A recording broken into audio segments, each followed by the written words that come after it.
Eh? Busuknya bau baju kau ni. Ih, betul lah. Nak kena basuh ni. Kita set macam ni. Tak boleh hidup. Oh, mesin basuh tu dah sebulan rosak. Jadi, selama ni, Umi basuh baju macam mana? Penat juga basuh baju pakai tangan ni. Macam manalah Umi boleh buat ni tiap-tiap hari? Nasib baik aku ni tak pakai baju.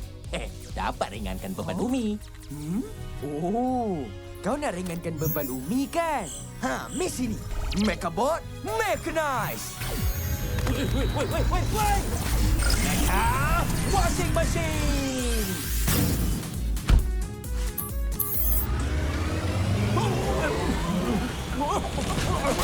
Pasang! Wah, berhenti Mekabot. Perkasam!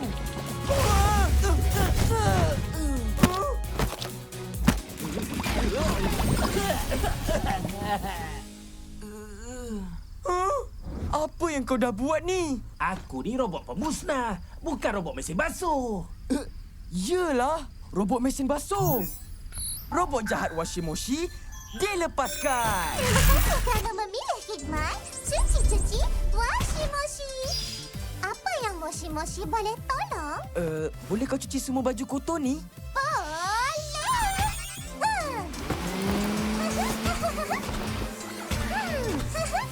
La, washi-moshi. Cuci. Siap! Wah, bersihnya. Wah, bau pun wangi. Kalau macam ni, bolehlah kau cuci baju sementara aku masak nasi ayam untuk Umi. Boleh! Umi, Amat tu ada bawa nasi ayam ni. Wah, Amato masak sendiri ke? Ya, Umi. Tak payah bangun, Umi. Biar Amato je suapkan. Makan slow-slow ya, Umi. Macam mana, Umi? Sedap tak? Pandai anak Umi masak. Tolong, Amato!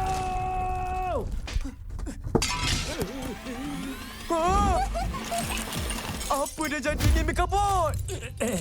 Tadi elok je dia cuci baju. Aku suruhlah dia cuci benda-benda lain sekali. Ish, mana boleh? Dia tu robot mesin basuh. Washi-moshi, cuci lagi! Kejar dia cepat.